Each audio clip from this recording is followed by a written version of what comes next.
Hey, good morning, Jeffrey Paul. And I hope that you are inspired this morning. It's another day. You're watching this, so you must be alive. That's for sure. But I've got a word that kind of has a little bit of an edge on it. And that word is disappointment. Have you ever been disappointed? Have you ever felt let down and disappointed? Maybe a goal that you were headed for, an accomplishment, and something happened and you just started to become disappointed? Well, it's important for you to recognize that for this reason.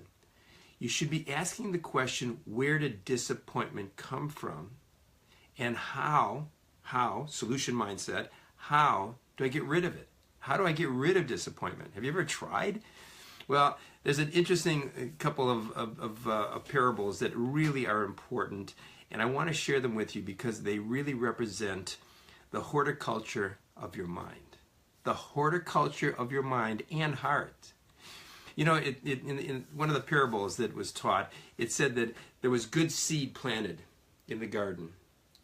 And then at night, while the farmer was sleeping, the enemy came and planted weeds to choke out all of the good, fruitful seeds and plants that he put in there. What happened? Well, in the night, it says, the enemy came and planted. Well, what's the night? The night is so often the moment of darkness, this moment of that disappointment that enters you. And I want you to understand that. I want you to get that picture because I'm going to give you the solution. And it's so important because it'll actually solve so many problems. Because when you're on your way to success and you're on your way to your goals, you're just on your way for a good day. And disappointment comes in. It continues to choke out all of the good. And suddenly all you end up seeing and thinking is disappointment.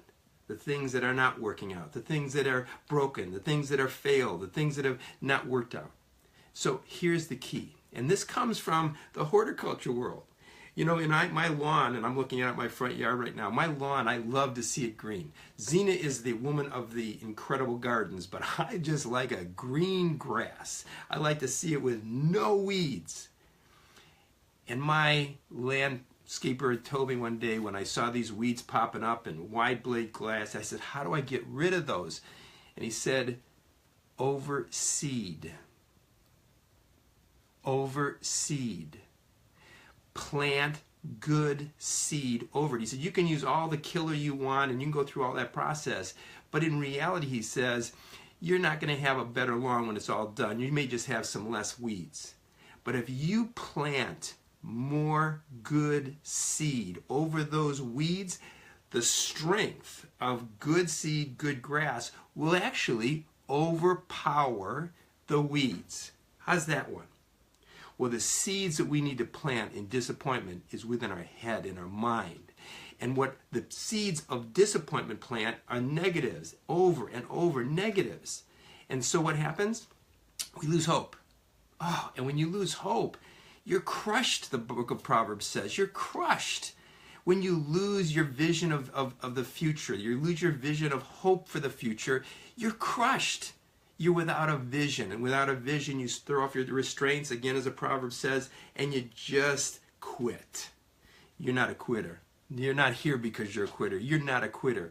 So when disappointment comes, I want you to know that you don't allow continual thinking about the disappointment to overcome your garden, your mind.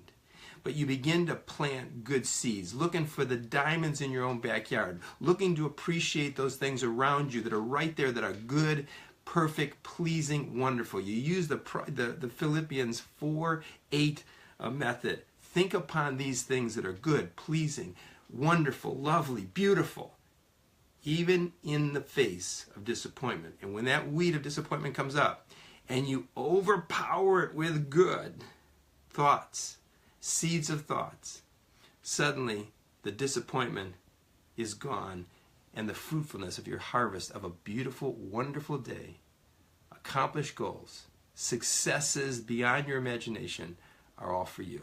That's how God made us. And that's why he taught us from the garden from the very beginning. So it's worthwhile looking into planting those good seeds over and over, counting your blessing and thinking upon these things that are good, pleasing, and perfect, even in the face of disappointment, even in the face of issues that are beyond your ability to overcome. Think upon these things that are good, pleasing, perfect, and put them actively into your life and watch the change take place. Put this to practice.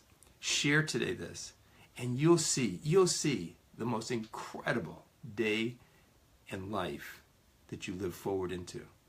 I'll look forward to seeing you tomorrow. Share this, give me some thumbs up and give me some hearts, and continue to be living a life of abundance. Have a beautiful day.